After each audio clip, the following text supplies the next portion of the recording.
Broadcasting from the business capital of the world, this is the Podcast Business News Network. It's all about Charleston, Reiki, and Tarot. And we are back with one of our favorite guests here, Dr. Laura Garland. And of course, she can help you anywhere around the world, although she's in South Carolina, right? Yes. But that's Charleston. okay. We're going to talk astronomy, astrology, and again, all she does as a healer.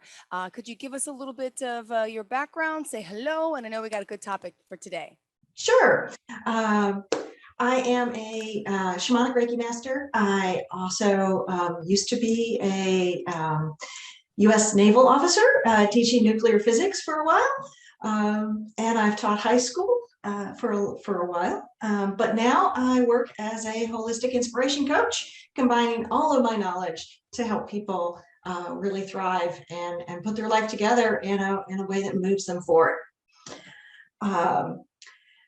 Mercury retrograde. We have talked about this. You taught me about Mercury retrograde 2 weeks ago. And yes. Hence I was wondering why there was a lot of disruption in the computer systems and all. Go ahead. Yes. Static out Yes. there, it seemed like. In anything that has to do with transmission of information, communication of any sort. So a lot of static. Mercury goes out of retrograde tomorrow, but that tends to be like right as we come up to the end. And then sometimes a day or two after, there's this adjustment period where things can be even weirder than normal. Got it. You're like looking for the words weirder than normal. That's true. Yeah, it is. So like yesterday, our internet would not support two people online at the same time. It just wouldn't do it. Nothing would work. My husband's clients, their internet wasn't working. It was just bizarre. Bizarre, yeah, and a test of patience to get everything to work. This morning we got a text from a client who's like, "Oh yeah, I forgot to tell you I can't make the appointment today, and neither can my husband because yeah, we have friends in town. Sorry, we've known for 4 weeks." You're like, what? Exactly. We're like, and appointments are hard to get with my husband. So doing that's kind of tough for some other people because we had to turn some other people out this week. And so it's just been things like that. And because our internet at home was not doing so well, I usually come up here at work. That way we don't have two people doing video at the same time.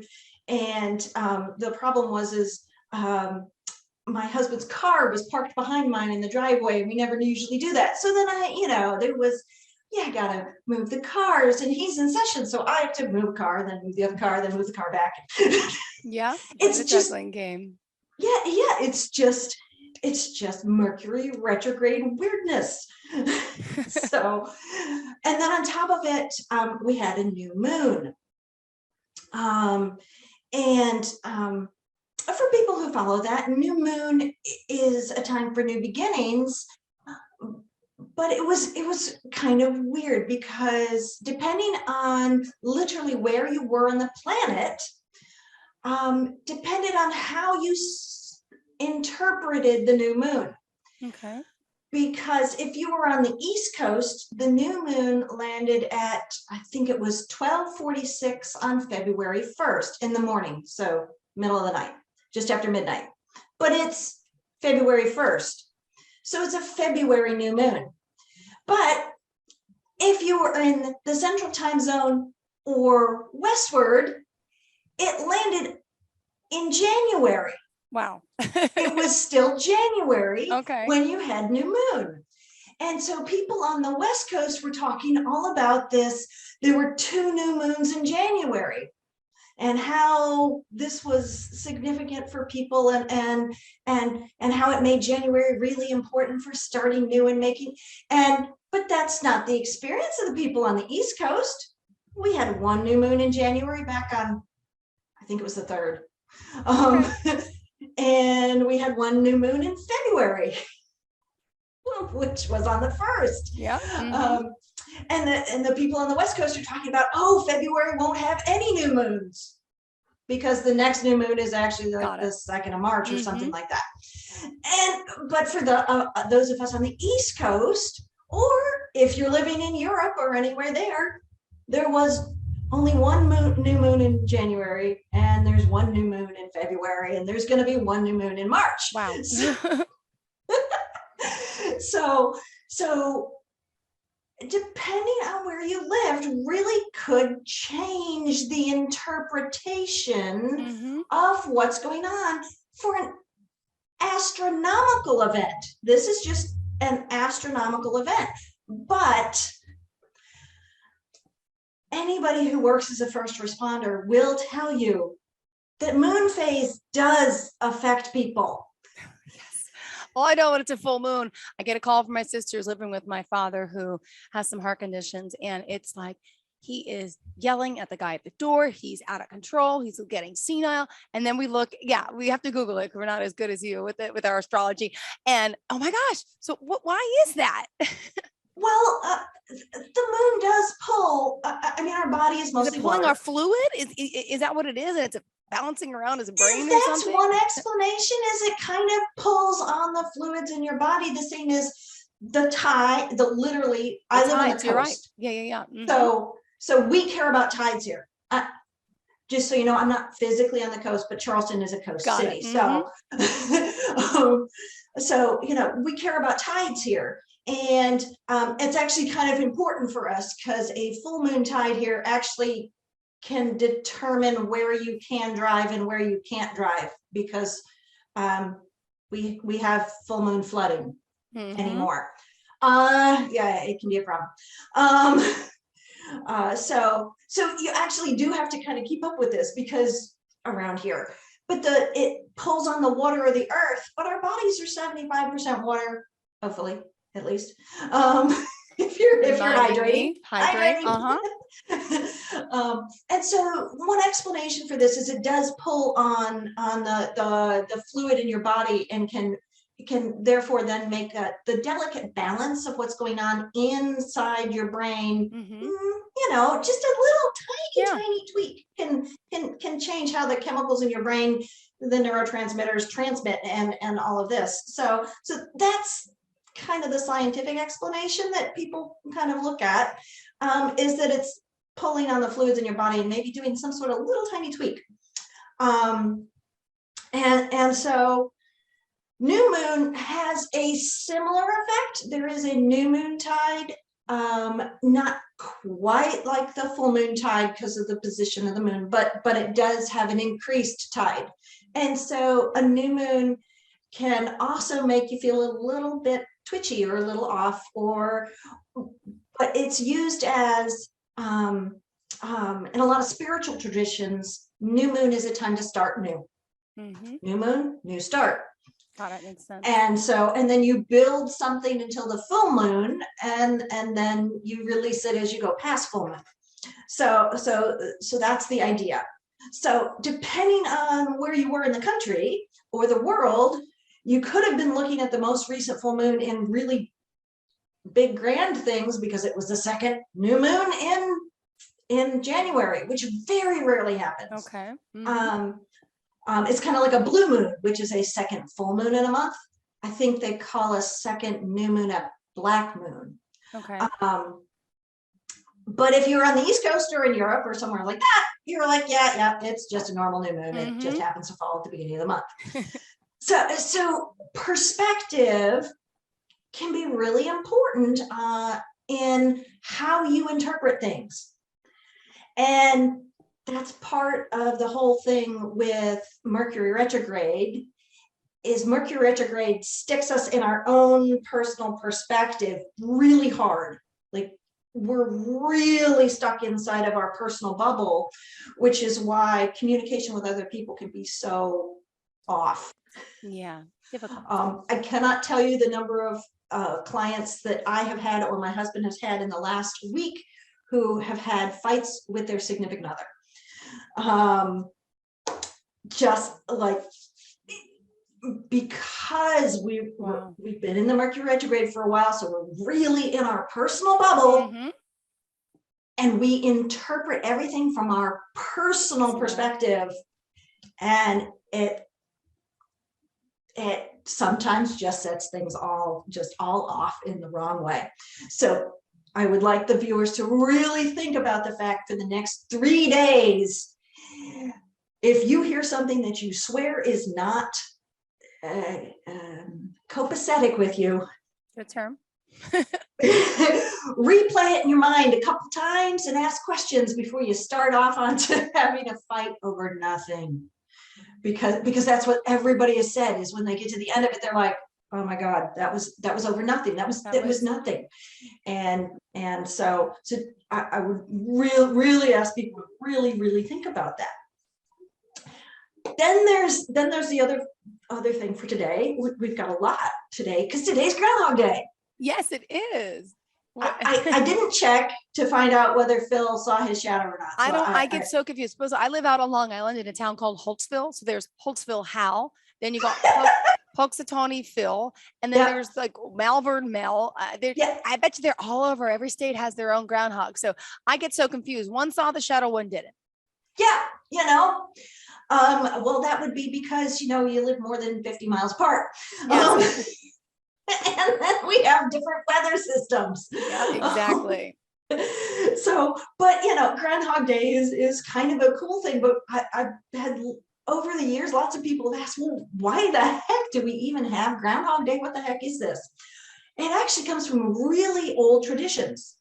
Like I'm most familiar with Northern European background history on this. These are from German. It's for a German thing, isn't it? Well, it comes from all over Europe. I made my son, who is 4 turning 5 tomorrow, watch like for kids Groundhog Day on YouTube last night, and it said these Germans settled in Pennsylvania, and it was about about wanting to plant and so I was like, oh, I never knew this. Yes, the Europeans, okay. Yeah. So, but it does happen. There is some sort of thing in lots of cultures because most cultures had some sort of calendar that went with literally what was going on astronomically. So the solstices and the equinoxes were always really important dates. So winter solstice, spring equinox, summer solstice, and fall equinox. Very important dates as far as a calendar, because you could tell by the sun, what part of the year you're in, what quarter of the year you're in, because there's 4 things and it breaks the year up into quarters. And then you could know what you were supposed to be doing and what type of weather you were supposed to be getting, whether you were supposed to start planting or whether you were supposed to start harvesting. Not that you couldn't look at the crops and figure out whether you were supposed to harvest, but and at those quarters, there was usually a community get together, usually some sort of religious thing and some sort of celebration. It's pretty typical across the world. And then there's what's called cross quarters. So you have the main quarters of the year, but if you go halfway between at making an X, if you go halfway between the solstice and the equinox, you have a cross quarter. And these were also celebrated, usually with some sort of community gathering, because it's like every 6-7 weeks, you get the community together. And so this cross quarter lands on about the first of a month, which is Groundhog Day. Yeah. First, second of the month. It is the cross quarter. In Ireland, they used to call it Bridget's Day for St. Bridget. Oh. No. So a lot of countries have it as Candlemas, which is a religious celebration. You light candles, literally. Candle mass. You light candles and you do a little contemplation on how the year is going so far and how you're planning to spend the rest of the winter and prepping for that, and and so it's a bit of an internal celebration, but then usually there was a community get together. Mhm. There's other cross quarters that people may be familiar with. May Day. Yeah. When you do the maypole. Yeah. When you do the maypole, that's a cross quarter. That's halfway between the spring equinox and summer solstice. Didn't realize that. Cool. There's another one that a lot of people are familiar with, Halloween. It's halfway between fall equinox and winter solstice. Didn't know that. Yeah. Okay. So it's another cross quarter. Mhm. So Groundhog Day comes from a tradition where you got together for the community on the quarters and on the cross quarters and did some sort of religious where you contemplated things or celebrated something and then you celebrated as a community. And Groundhog Day, checking Parksitani Phil and all the others out there now, checking their shadow to see whether or not, you're going to have to hunker down for until spring equinox. Yep. Mhm. 6 more weeks is almost essentially the spring equinox. So is there 6 more weeks of winter, which is spring equinox, or do you get an early spring? And so knowing that is all part of that. So it's just a really, really interesting concept to think about how this came about and what we kind of could do today or tonight. You can think about where you are, how you are progressing in the year, because we're an eighth of the way in, essentially. Okay. Yep. Yeah, plus or minus. But close enough. If you thought of the year kind of starting as on the winter solstice, so which a lot of cultures did, although some cultures actually started the year on the spring equinox. It's really weird when you look at calendars around the world where they started their year. Some calendars actually even started on what's Halloween. They started on the fall cross quarter. It's very, very interesting how that played out. But that leads to perspective. Mhm. Like where you start your year is what you're thinking about on these every 6 weeks. Like if we consider this, almost an eighth of the way in, how are we doing? What are we doing with our lovely ideas of how we're supposed to be this year? Have we been doing our meditation, if that's what we said we were going to do? Have we been, refraining from alcohol, if that's what we said, or cigarettes, or have we been being nicer? Have we been eating better? Have we been working out? All of, looking at that. So this day is really a good day to kind of just think about where we are and where we're going. And because we just had a new moon. Okay. And either it was just a normal new moon or a new moon of really big import, depending on where you're listening from.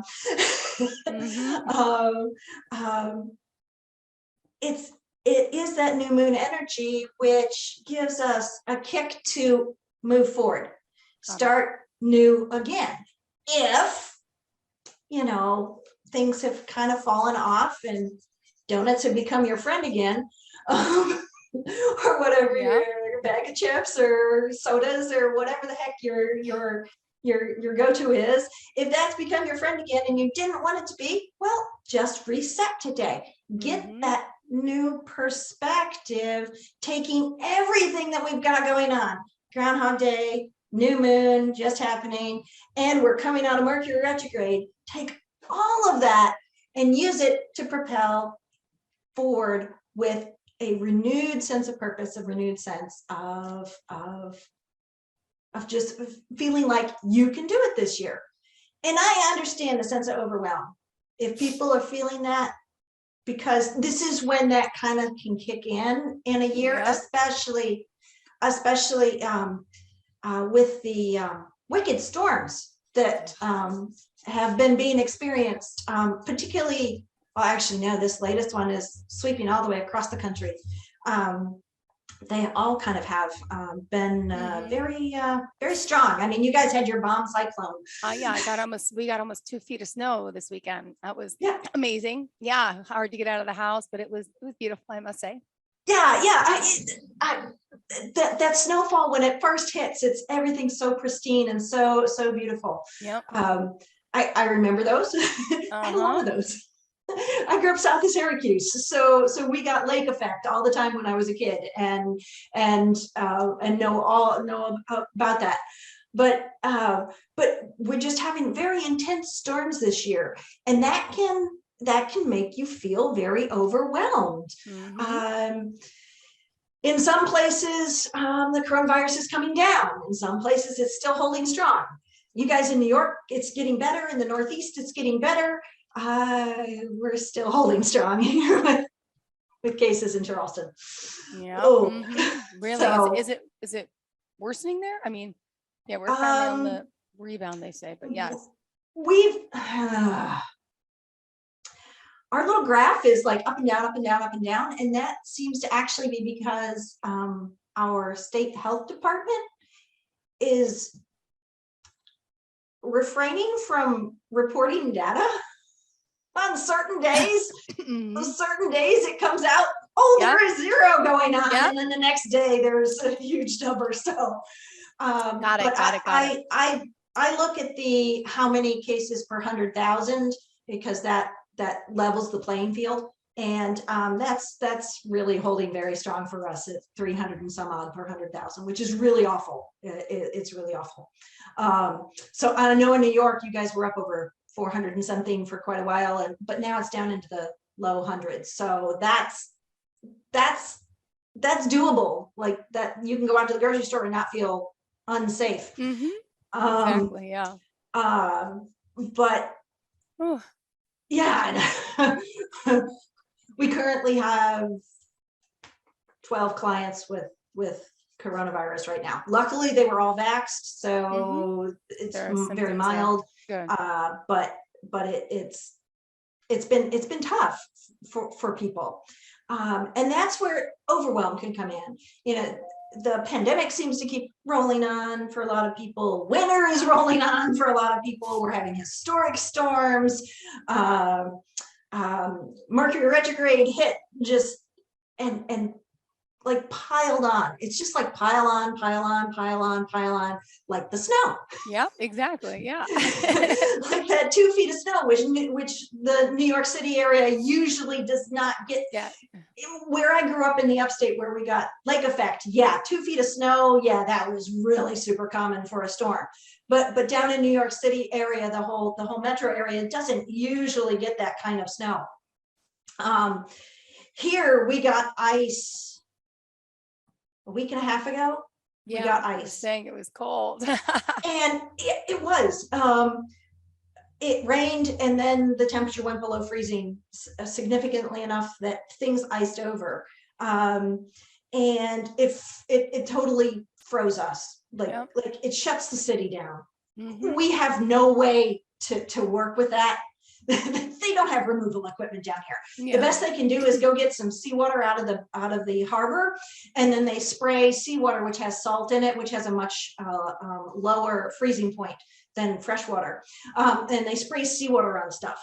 That's the best they can do. They had to shut our bridges down when it warmed up the next day, because the whole bridge infrastructure was Wow. covered in ice. And when it came off in very large chunks, and was super dangerous. A number of years ago, we had what we called Ice-mageddon. We had 7 inches of ice on the road in front of our house, Oh and it didn't my. go away for a week because the temperatures were so chill, and there's a row of pine trees across, and that completely blocked the sun from hitting the road. So our whole street had 7 inches of ice for a week. It was impossible to go anywhere.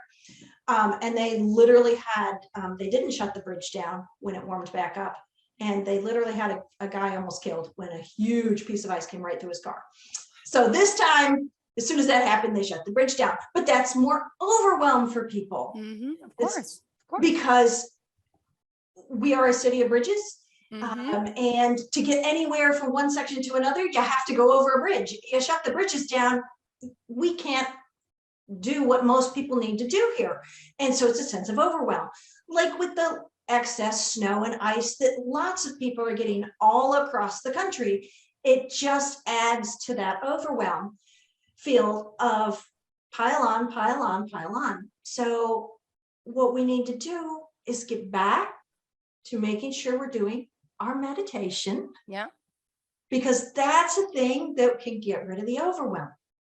And remember, meditation doesn't have to be long. Yeah. You can do 3 minutes. That's all I have. Yep. A lot of us don't have much time. The kids. Right. Life. You know, I mean, you've got work, you've got family, you've got, again, all these things that pile up.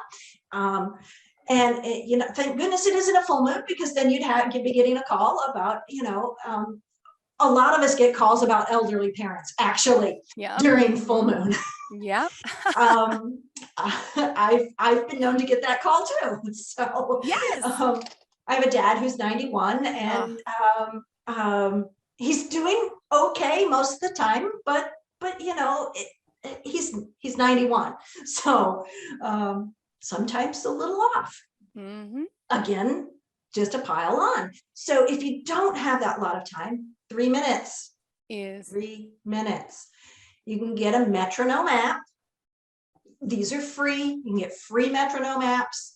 And if you don't know what a metronome is, it's used by musicians to keep time while they're doing music. Okay. So that they don't speed up or slow down when they're not supposed to. Keeps an even beat. And you can set it to the time is just 60 beats a minute. And then the time signature would be 5-4 times, so that you have 5 beats and it does a special little tink, so that you know it's supposed to be for a measure. That would never be used in music, but it's for a breathing technique. You breathe in for 5 seconds while it makes its little noise, and then it makes a different noise, so then you know to breathe out for 5 seconds, and then it makes a noise, and then you breathe back in, and then you breathe back out, and you do that for 3 minutes. 3 minutes of doing that totally can alter your entire physiology. They have studied this, like lowers your blood pressure, lowers your pulse rate. Wow.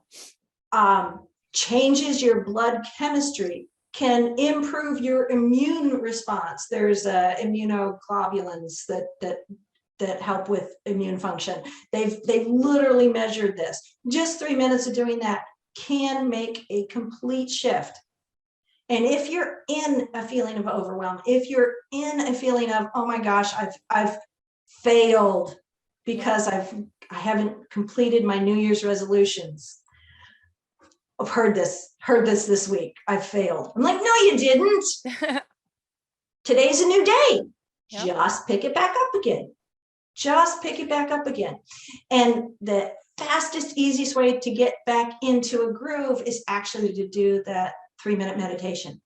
Just 3 minutes breathing in for 5 seconds, breathing out for 5 seconds, no pause.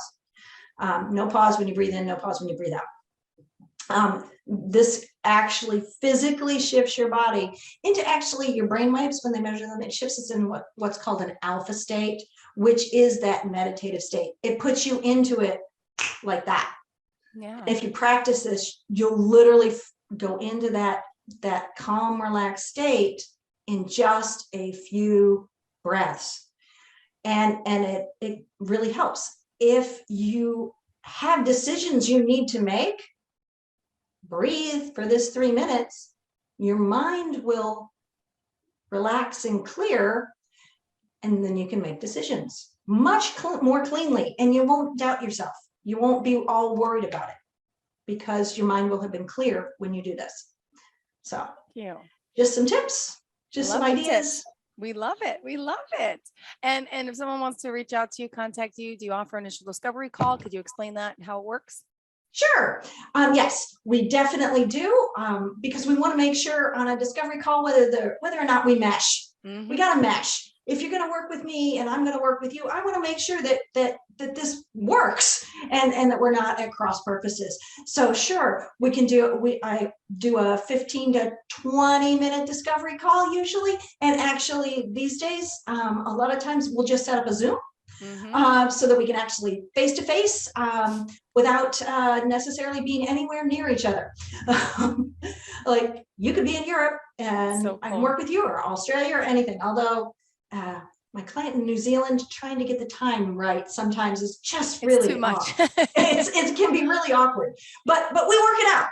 Good. So you can call me at 843-259-8349 and we can set that up. Or you can direct email at drlaura.coach, that's drlaura.coach@gmail.com. Beautiful. Thank you so much. Always a pleasure seeing you here, and good Always. luck to you. Tell the hubby I said hi. I know he's busy as well. Yes. Right. Booked up for like how many months, right? We're booked out for like 5 months. Wow. Well, much success to you. And I hope you get some new clients as well. And thank you for always enlightening us. And I'm learning to breathe.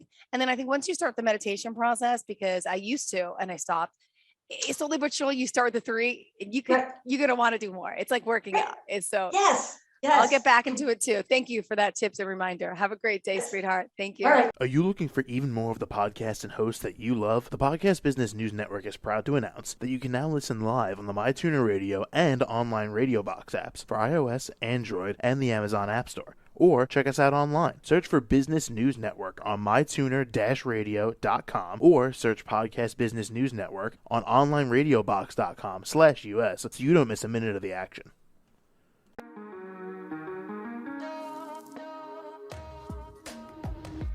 Broadcasting from the business capital of the world, this is the Podcast Business News Network. For nearly 2,000 severely injured veterans, everyday life has become filled with barriers. Day-to-day simple tasks can become pretty daunting. I have to carry my chair up 2 flights of steps or have somebody do it for me. What scares me the most is just the falling. When I'm struggling with my house, I think, to have that one great barrier just knocked down, I mean, it's crucial. Home for Our Troops is a wonderful nonprofit that builds a Mortgage-free, fully adaptive, handicap-accessible house. And there's no catch. It'll be our very first home that we've ever owned. This is a game changer. This is where your life begins again. We need you to join us in completing this important mission. Please visit hfotusa.org and help build homes and rebuild lives. Because of you, everything's going to be okay.